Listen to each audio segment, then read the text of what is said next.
Hello, everyone.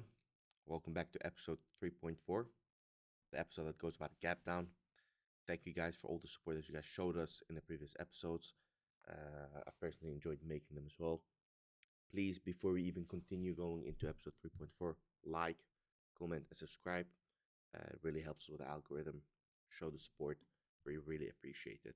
So this bootcamp, it's all going to be about gap downs. This is where I go into the higher time for contextual setup. So everything that we studied in episode 1 was for the introduction. Everything that we studied in episode 2 was the basic knowledge. And everything that we studied in episode 3.1 was the theoretical framework of my playbook, my setups, my entry models, my exit models. And I've gone through all of them. And this is now going forward with episode 3.4, 3.5, 3.6, where I use that practically into my trading setups. I'll explain what a gap down is, and then I'll explain the two scenarios that I have, and I'll show you plenty of charts and real trades of my own that I've taken along the past year. So this way, I'll be able to show you that I've really taken those trades based on the setups that I've presented themselves, instead of going over trading view and showing you hindsight things. I'm just trying to show you that whatever I'm teaching here really works. Let's put it that way. So bootcamp episode 3.4, gap down. What are gaps in general? So whether it's a gap up or gap down, gap up will be studied in episode 3.5. So this is specifically about gap downs, but what are gaps in general? So gaps in general are abrupt price movement caused by overnight market reactions. Those moves usually happen at after hours or at pre-market, usually driven by news or sentiment shift, whether it's an earnings report, whether it's a news, tariff news, or whatever, whether it's a general theme. Let's say if I'm just saying something. Let's say if gold is found or oil is found in the states, or war happens, then drone companies, arms companies, they go up, and this creates volatility and opportunity. So this is where, because there's a huge sentiment, there's a huge change, there's a huge delta in the price, it gives you huge opportunities.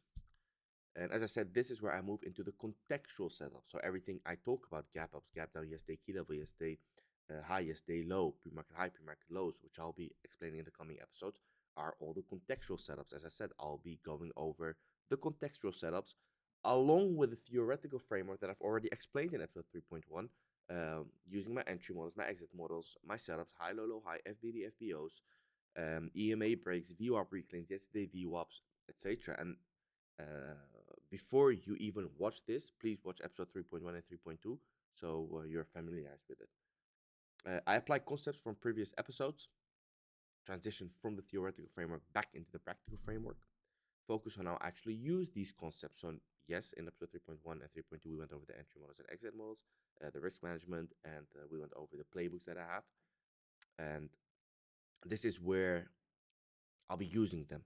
So let's go over the chart and try to show you already what a gap in general is. So this is yesterday's closing price. Already marked it as well in the screenshot. And this is today's opening price. This change from the opening price with prior day close, if it's down and price opens lower, we have a gap down. If it's up, then we have a gap up, which will be said in the previous in the coming episode. But this is technically a gap down, and you could see that this could be a reason that we went down. It could be whatever. It could be overextension. I don't care what it is. I just know that in my mind, when I see this, I know it's a gap down, and I apply the concept that I know into that gap down setup. So the framework that I have is, what is a gap down to me?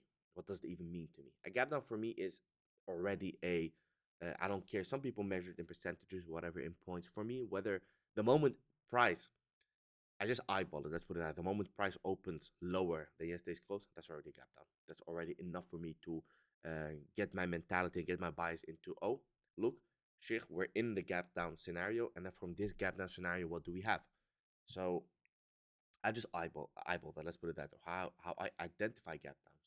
I just mark them. And when I mark them, I look 20 minutes, 30 minutes pre-market before open. I'm trying to see, okay, how far are we gapping down, let's say, and what is the general market context.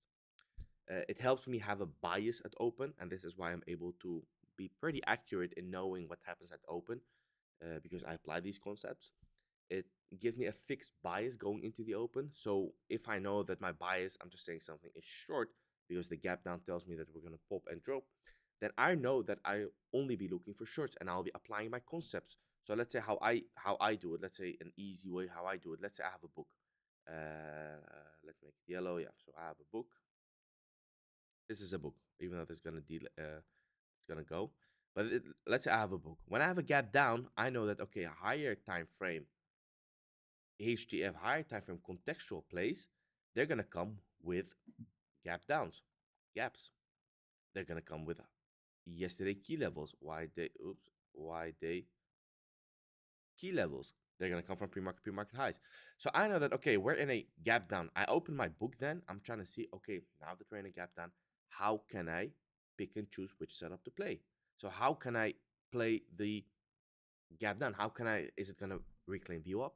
Is it gonna pop into pre-market highs? Is it gonna fill pre-market lows? And then I pick and choose from the set of playbooks that I have, and I apply it to the trade, to the price action itself.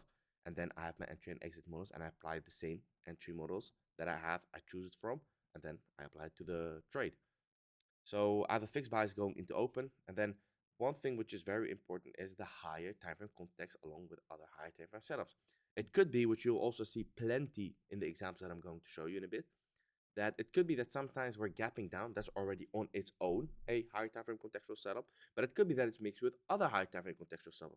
For example, um, if we have a I don't know, if we have a gap down, let's say we have a trade, opening price is lower, and we also have yesterday's key level here, which is yesterday's low, and the price opens here, pops into yesterday's key level, and then we drop back down. For me, those are two high time frame setups, giving me more confluence into the trade. So if it gaps down, let's say, and I'm looking for the trade for a pop and then a short back down, and at the same time it's also rejecting yesterday's low, then I already have two high time frame contextual setups. So don't get confused. It's very normal. It could happen that they coexist together, that two high time frame contextual setups coexist together, and better for you. Let's put it that way. And then match price action to a playbook and execute. As I showed you with the book example, I have my book of playbooks, and then I choose my setups. So let's say it's a gap down. My mind is like, okay, a gap down. What do I want? Is it a pop and drop? Is it a drop and pop? What am I gonna do? I'm gonna pick and choose whether I wanna short a view up, whatever presents itself is based on the price action. This episode covers only gap downs. The next one will be gap ups. Each setup has different entry models, risk management, and exit strategies, as I said with the book example. Then this is where you have to pay attention very closely. We have two scenarios. So gap down scenarios. Gap down is split into two outcomes based on market context. Case one, drop and pop. Case two, pop and drop. Remember one thing, whenever I talk about case one, I talk about the drop and pop. I have a long bias for a drop and pop. When I talk about case two, the pop and drop, so a pop at open and then a drop, I'm short biased. Very important to know. Uh, I'll read the text in a bit. I'll show you guys. So what you could see here is this is yesterday's closing price. You will see that in all the charts, I've tried to label the yesterday's closing price with this red box. And this is the opening price around here. This is the opening price. So you could already see that we're in a gap down. And then when we're in a gap down, remember we have case one and we have case two. In this case, this is the drop and pop. And the drop and pop was case one. And you could see that in a drop and pop, I'm long, I'm bullish biased because I want a drop and then pop back up. In a pop and drop scenario, you could see again, yesterday's close, completely different chart, completely different examples. This is the opening price around here. You could see we're in a gap down. And remember, we have case one and case two. This falls under case two. The pop and drop. We pop at open and then we drop. And the pop and drop, we're short biased. And you could see what I meant with the example. So this is yesterday's low. And you could see that the moment we come back into these levels, you could be like, okay, but this is a gap down setup and a yesterday low setup. Yes, very normal. Even better, gives you more confluence into the trade. I'll explain yesterday's low in the coming episode as well. So now that you know the two examples, the two outcomes that I have, we're going to get into them. Case one, the drop and pop bullish buyers. Remember, price drops at open, holds key levels, whether it's VWAP, whether it's pre-market low, whether it does an FBD. Remember FBD is from 3.1? Whether it's an FBD, whether it reclaims VWAP, whether it bounces off of yesterday's VWAP, whether it holds EMA. Those are all setups in my playbook where I'm like, okay, it does a drop on pop. Now I want to long. How do I long? I'm not just randomly longing every step it goes down. I'm trying to find a setup and match it to my playbook, and then I have a trade. It holds key levels and then grinds higher due to overextension. So it's already overextended down. It's supposed to grind higher. My bias is long on it. Usually what you'll see is that two gap down days in a row, usually the third day or the day itself at pre-market, if we're still down, just like this example here, we get a drop at open and a pop long. Let's go red on this. Pop and drop, bearish bias. Remember this, case 2, pop and drop is a bearish bias. Price pops at the open into key levels, whether it's yesterday's low, whether it's pre-market high, whether it's VWAP, whether it does an FBO through pre-market highs, doesn't matter what. That's for me to decide later when I see the price action. But I already know that I'm ready, making myself ready for shorts. It fills and moves lower, buy a short. That's all you need to know, nothing else. Already went over those two charts. So what I'll do is I'll start with the drop and pop case 1. So this is where we are long. I have a lot of examples already ready for you guys, with all my trades, all my executions. And this way, I'll be able to show you guys how I apply these concepts in real life, in real trading scenarios, where I'm really risking money instead of going off the trading view chart and sort of doing hindsight things. As I said, I'm against those things. So, gold, 28 October. Let's open the chart. I'll try how I'll be doing the examples is I'll try to open the chart along with an execution or something, and hope that gives you a better view and better entry visuals of how I took that trade. So what do we see here? Remember, we're trading the drop and pop case 1 bullish scenario. So all those examples that I'll show you are the bullish scenario from case 1. You could see that yesterday's closing price is around this level here. Again, marked in the screenshot by the red arrow box. And the opening price is, let me see if I can zoom in a bit. That would be better. Yes. And then you could see that the opening price is somewhere around here. I don't know. It's here. I think it's here. Yeah, around here. Closing price here. We already know that it's a substantial gap down. So for me, I already knew on gold a substantial gap down like this, plus being a multi-day runner, I already know that it's a drop and it's a drop and pop scenario. So it drops at open, pops, and then goes up. You could see that from my playbook, the book that I mentioned, 1, 2, 3, all the setups that I have three things that I could have traded based on. One, it drops, reclaims VWAP, you take your entry just like I did. It dropped, popped back into VWAP, held VWAP around here, and I longed. And I was able to make $600, $700. I remember that I sold everything here because we're still in a bearish context. The second, what you could have done is a pre-market high break. Long, long, long. Pulls back into it, long, long, long. Cover, whatever. Comes into yesterday's key level. You could see you have a nice short and it goes back down. And this for another example, for another episode that I'll go over.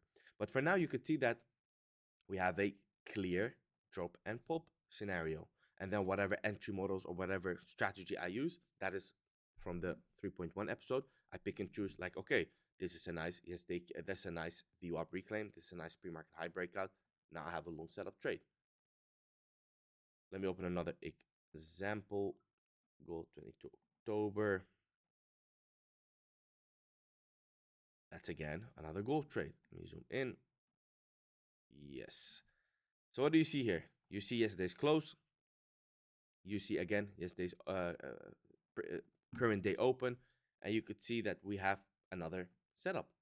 Drop at open, pull back above VWAP, hold VWAP, and bam, you have your trade back into yesterday's key level.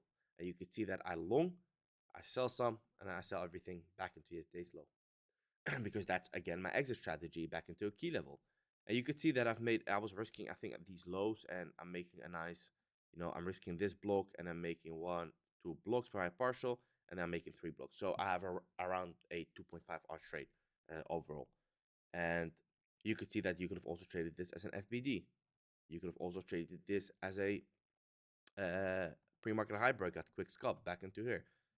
Another very nice setup. Though, like even though we roll over midday, I don't care what happens here.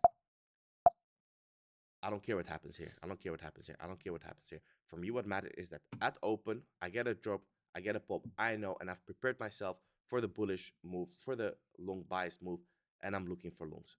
And I could give this a try, risk the lows, and have a nice trade.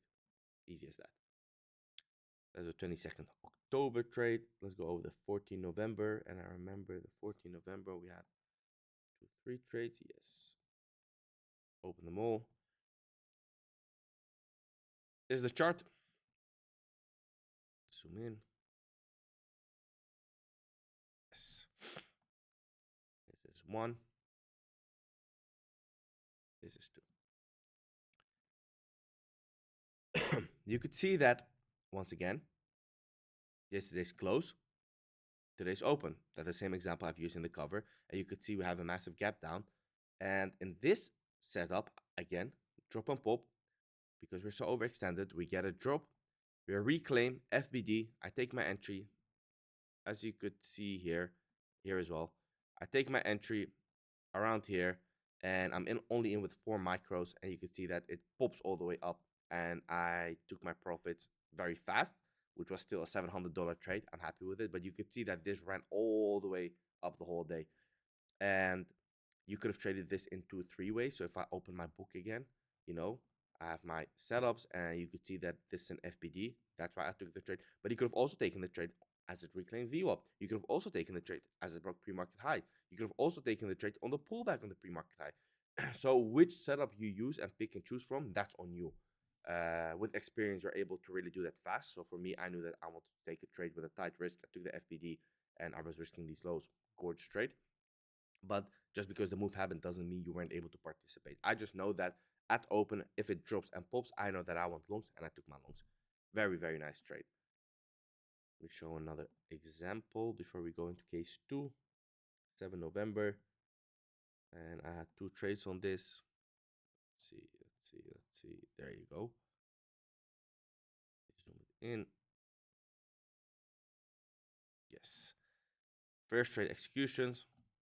What do we see here? You could see that, again, marked by the red box. We have yesterday's close here. Opening price is around here, I believe. Yes, we have a mini gap down, and you could see that I wanted a drop and pop. And you know what's nice about this example? You've got 2 things. Ideally, what it falls under is a pop and drop.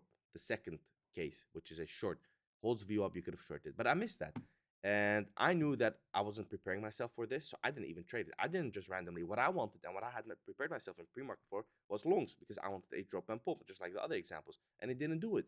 You could see it popped up, and I'm not just chasing longing this because it doesn't fall under my drop and then pop, so I didn't chase it, and it came down. I'm not randomly longing, because longing this, longing this, longing this, longing this, longing this does not fall under my setups. So you could see that I took my first trade as it went down, went back up, pulled back down, dropped a bit, and this is the 3 minute chart. I took my entry right around here. And you could see I sold everything with a view up push, one of my exit strategies, which I explained in the previous episodes as well. And then there was a tiny trade, happy about it. I already knew that, with such a move down, I'm only trading the counter trend. So I was only scalping this quick, in, out, in VWAP. Very nice trade. Let me pull up the second chart, the second trade that I took. As it went down, I was patient. I'm not randomly long just because I want longs. I saw this 3 minute candle close like this. I saw it doing FBD through these level lows. I took my entry here, and you could see I have a gorgeous entry risking these lows, and I get a 7R trade, something like that. And once again, I sell everything into VWAP because I'm not being delusional, holding all the way back to high of day. I don't do that. I'm happy with the trade that I get. I know that we're in a counter trend. I know that I'm trading against the trend, but I also know how to trade this, because I know that this is a gap down. I know that it's very normal for this to drop and then pull back up. And you could see that it sold over the whole day, but I don't care about that. I know that I wanted longs. I found my longs based on the playbook that I have. And I took this FBD as it filled through 24.925s on that level, and I longed this, stop loss here. And as it was holding, I started trading my stop loss. And the moment it really did the FBD, I put my stop loss on these lows, and I was able to catch this whole move. Very, very, very nice trade. Oop, yes. I keep, instead of pressing Control S, I put Command S, which opens the taskbar. But you can see those are the executions that I had on both of them. Very, very, very nice trade. I made $900 plus $700. Gorgeous day, $1,500 day, something like that. I don't know off the top of my head, but gorgeous day. You could also see the execution. As I said, when I show you something, I really am trading a setup that I've taken myself. I'm showing you something where I've really put money where my mouth is. Let's put it that way.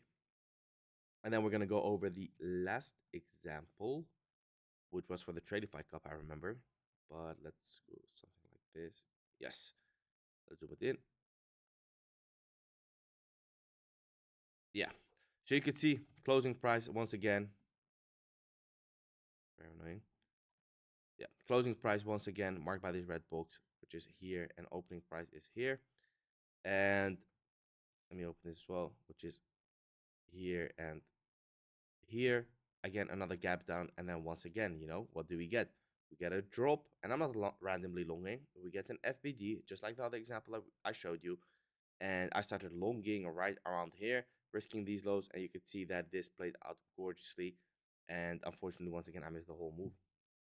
Seems like a chance for me, but you could see that you could have traded this as it gave the FBD. You could have traded this as it did a VWAP reclaim. You could have traded this as it broke this opening range high. You could have traded this as it broke the pre-market high, and then you already had 3 chances to go long and make shit ton of money. Let's put it that way. And then it rolls over, but I don't care about that. I knew that this was gonna drop and pop. I'm long on it, and I capitalized on the longs, and that's it.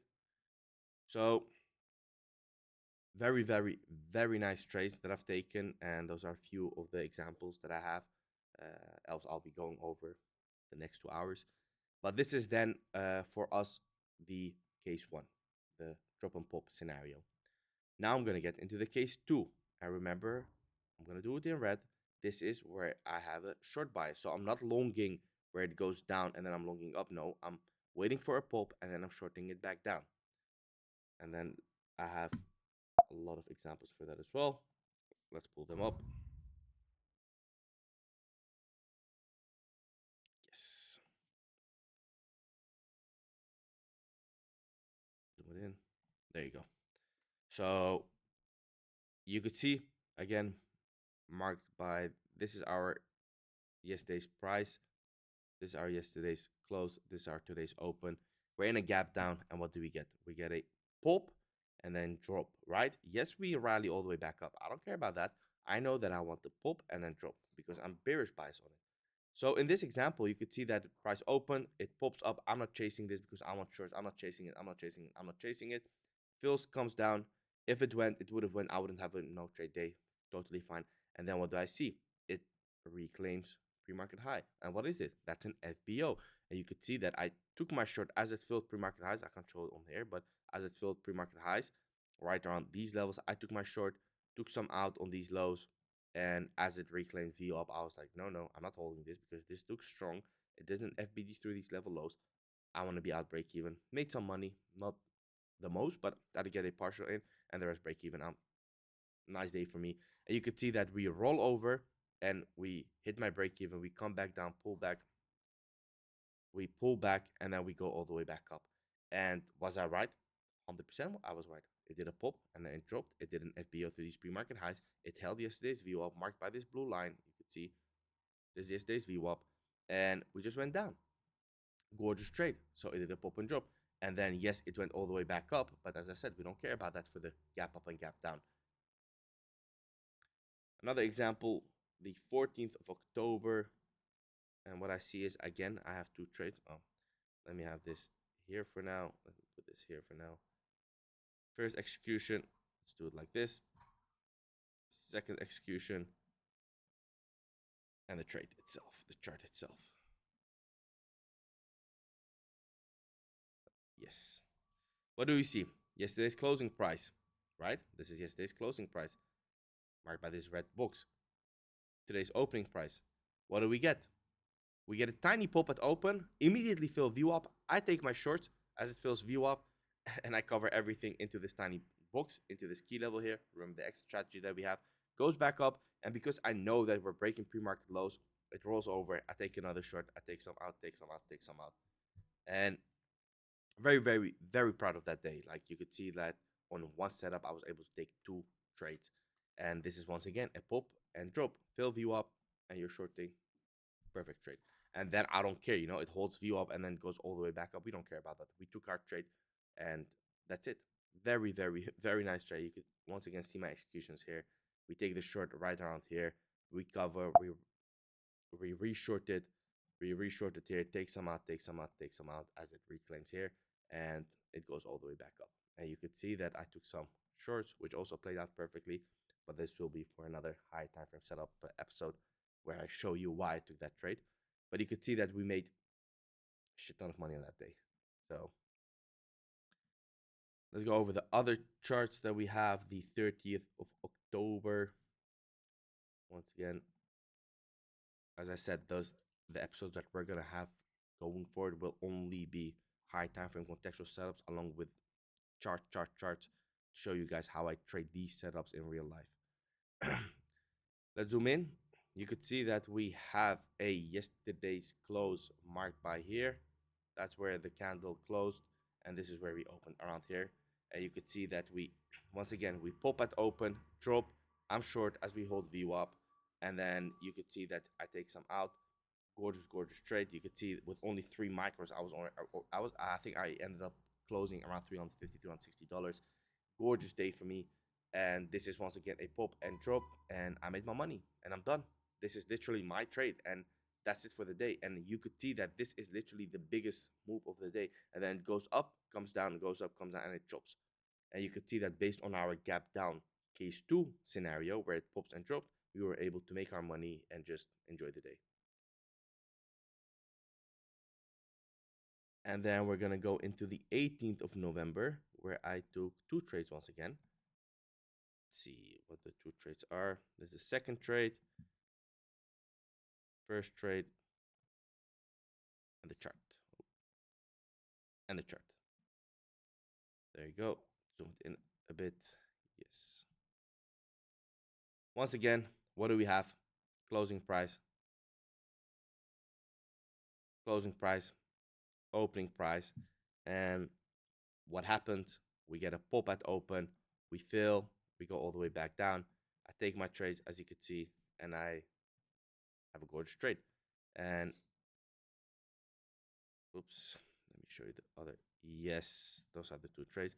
You could see that it fills pre-market highs. It doesn't FBO through these highs. It comes back down. I take my short, goes down. I go out break even, and then I re-hit it as I get taken out break even. I re-hit it as it breaks the opening range breakout, and I get my nice trade in, and I'm up for the day. You could see that even though the first trade took me out break even, I still re-hit it. Why?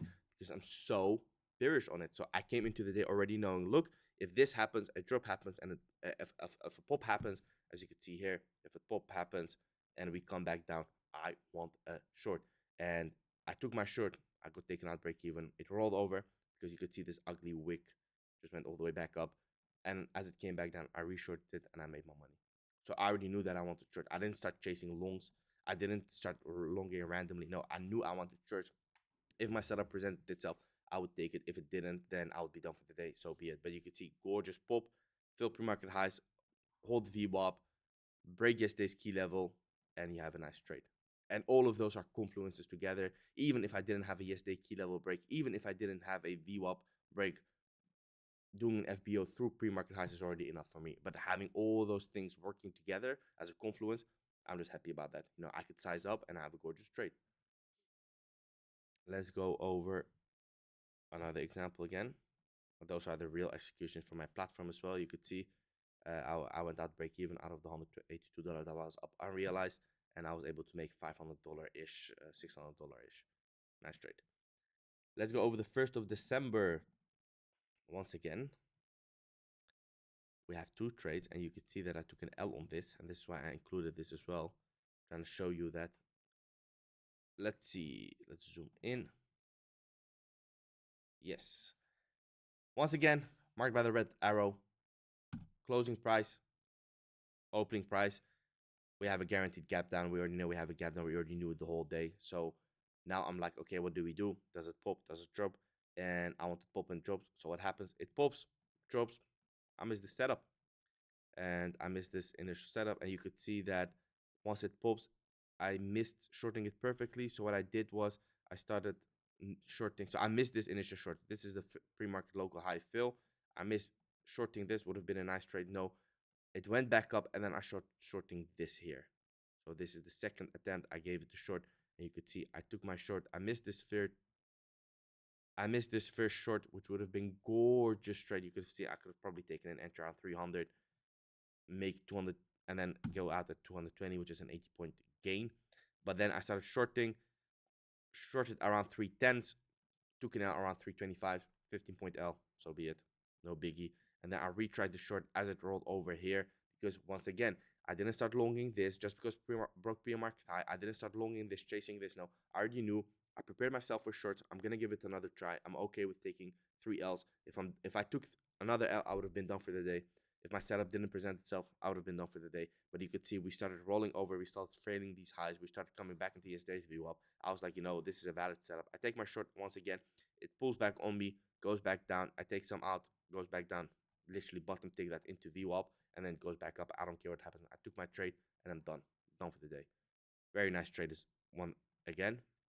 And you could see how I'm very resilient. Even though I take an L, I take a 15-point, 20-point L. I don't care. Part of the game, Like even if you take a L, that's literally part of the game. I re-hit it because I like my setup. Let me pull this up. First trade, second trade, and the third trade. And let's zoom in. Not too much. Yeah. You could see once again closing price, opening price, gap down, and you could see marked by the red box the price that we have. And you could see that I was very bearish on this. So what I wanted was a pop up, which we got into VWAP, and then I wanted to roll over all the way. You could see that it popped up. I started taking my short, which was right around here, I believe, or it was right around here. And this wick took me out, which is very annoying, very, very annoying. But you could see that very nice short entry took me out, rolled over, and just a very ugly day. Just grinded up the whole day. And I took my trade, and it didn't work, which is part of the game. But I wanted short, and I took my short, and you could see that first attempt was an L. And then I started taking this trade again right around these levels here. And then we got this massive push down. And I knew, like, fool me once, shame on me. Fool me twice, fool me once, shame on you. Fool me twice, shame on me. You could see that this time I didn't get trapped into that choppiness. I took my short, took some out on these lows, and as it reclaimed, I went out break even and made back for what I lost on that first trade. Then we had this third trade, and you could see it popped into yesterday's VWAP. This is yesterday's VWAP, which is another setup of my playbook. And you could see that I shorted right around here. And as we filled VWAP and reclaimed VWAP immediately here, I was out. I'm not going to be stubborn about this. I take my short. I wanted the rollover. It didn't give me the rollover. It didn't continue, and I went out. Part of the game was an L day for me, but I had 3 valid attempts on it and 3 gorgeous trades. And sometimes it's very normal that the setup doesn't work. So yes, this was a pop and drop for me, but you could see that this also falls under a drop and pop. And in my case, I like the pop and drop more. It popped into VWAP. It just never was able to break pre-market lows, which would have probably made it roll over all the way. And I just go on with my day. I take plenty of W's. It wouldn't really matter. L day for me. And then you have the gold trade, which I'm very proud of. I remember I had a PR day on that, but let's zoom in. Not too much. Yeah. You could see closing price. You could see we have the closing price right around here, opening price right around here. We got to pop into VWAP, short, cover, short, cover. Gorgeous trade. I wish I took even more trades. I remember that I was sized so good that this was already a banger trade that I didn't short these. But you could see that I was right on my buys. We have a gap down. We get a pop at open into VWAP. We come back down, and then we hold pre-market lows, and then we go back all the way down. Gorgeous trade. And then once again, this falls under case 2, the bias bearish that I have.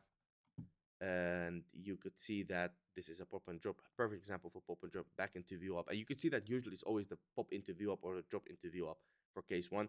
But you could see that even if you miss this trade, we could still be bearish on this, breaks pre-market low, and you could still be shorting this, and you have a banger of a trade.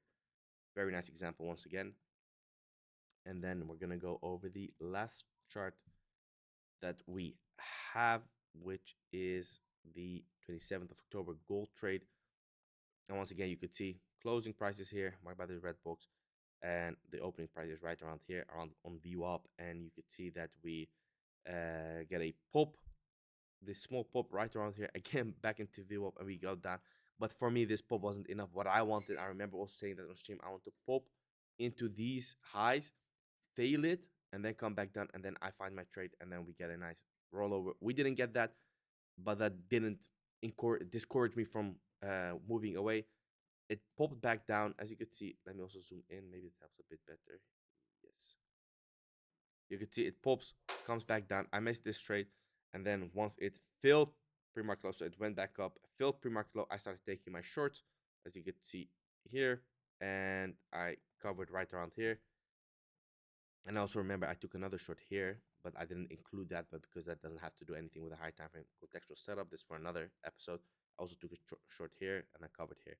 But this is the setup because it broke pre-market low. Remember the playbook that I have, the book that I tell you about. I have a playbook. I chose the first setup, the pop interview up, missed that, and then I chose my third, let's say, playbook, and that's the pre-market low break. And as you got the pre-market low break, I started shorting, got a nice cover, and gorgeous trade. So you could see how this is a higher time frame contextual setup. So everything that I do from now on in the coming episodes will be about gap downs. The next one will be gap ups, and then yes, stay high, yes, stay low. How I use those higher time frame contextual setups and then apply my theoretical framework from episode 3.1, the VWAP strategies, the entry strategies, the exit strategy, the high, low, low highs, the FBDs, the FBOs, the indicators that I use and everything. So please watch episode 3.1 so you're not falling up behind, because going forward into this, I will only be referring back to the episode 3.1 and I'll not have time to go over the concepts again because I already did that in episode 3.1. And you could see that for gap downs, to summarize, we have two cases. Case one, the drop and pop, drop and then pop. Bias long. Case two, pop and drop, which is the pop and drop. Bias short, and that's where I take short. And then tomorrow, I'm gonna hopefully be able to do the gap down episode to show you guys how I also play that. If I were you guys, I would take notes or screenshot of them and have a sort of playbook, just like how I do it. And then you could know that this falls all under high time frame contextual setups. And from those high time frame contextual setups, I pick and play which playbook of my setups I want to use and what entry models I want to use and what exit strategies I want to use to give myself a gorgeous day. I hope this helps. And to finalize it, 40-minute long video around. To finalize it, we went over the gap down scenarios. What is a gap down for me? The two cases that we have, the drop and pop and the pop and drop, and how I trade them and how I really traded them throughout the year. And I hope you guys were able to find some value in it. Let's put it that way. I hope you guys are able to understand. I know it might be a bit complex for some of you that are also, especially people that are new into trading, but please leave a like, leave a comment, join our Discord. Discord link will be in the bio. If you have any questions, let me know in the comment sections. If you want to know anything else, just let me know. If you yourself also had an idea or you took a trade based on this in the coming weeks, still let me know. If you messed up or had a W, still let me know. Please subscribe, and I'll catch you guys in the next one. Bye-bye.